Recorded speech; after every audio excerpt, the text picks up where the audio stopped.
let me show you how we can go to the Fastboot mode on the Motorola Edge 70 Pro, and also how we can exit this mode. So if you want to go to the Fastboot mode, first of all, we're going to open the power menu. So I'm going to use the power button over here and the volume up button. You want to press both buttons at once to open the power menu.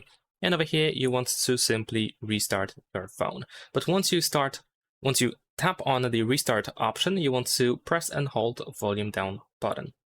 And just keep holding volume down button all the time until you actually see the Fastboot mode on your phone, which looks like this.